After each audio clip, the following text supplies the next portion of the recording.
Good morning, this is Dwayne, and this is our third session of left-hand arranging. And we're doing a series on arranging, first with the left hand, then with the right hand, and then with both hands.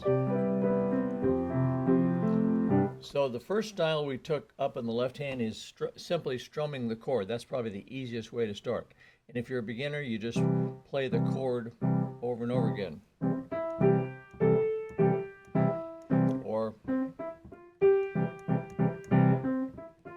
in any case, you just repeat the chord rhythmically, either on every beat or every other beat or any combination thereof, okay?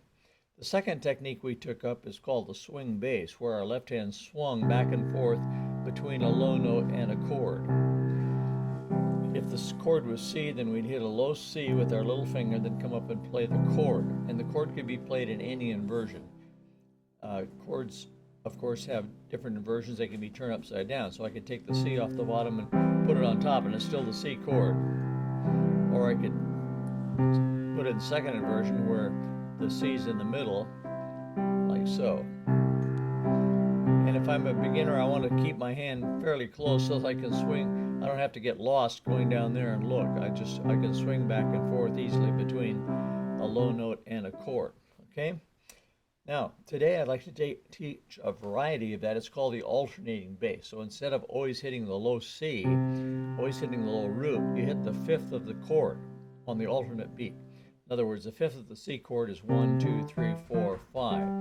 So instead of hitting a low C every time, we'd go down and alternate with the low G, the fifth of the chord. But we'd still play the C chord.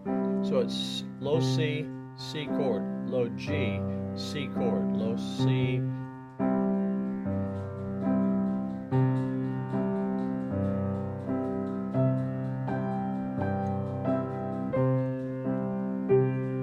if the chord is F, then the alternate note is the fifth of the F chord, which is C.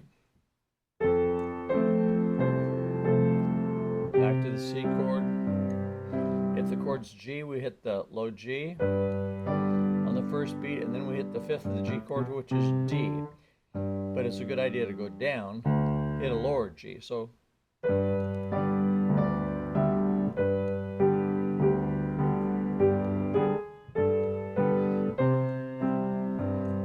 see that? Okay, so that's called the alternating bass, where you alternate between the low root and the fifth.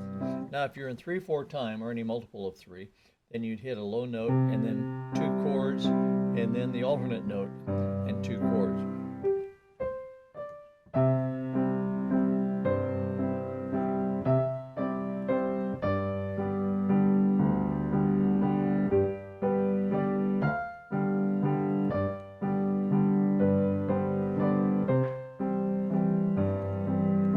Okay, so like that.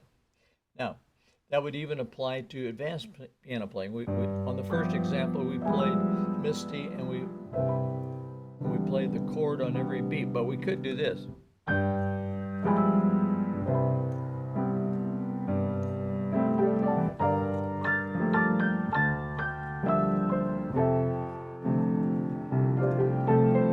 You see that? I'm hitting the low root, then the chord, and then the alternate note, and then the chord.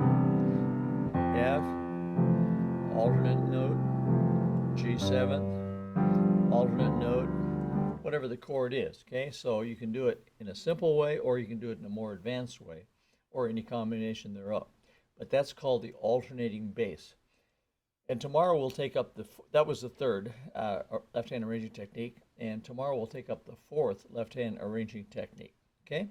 So stay tuned, and the more of these techniques you learn, the better, because you can add more variety to your piano playing that way. So thanks for being with me, and if you enjoy these little tips, come on over to Play Piano and sign up for them, and hope to see you there. So bye-bye for now.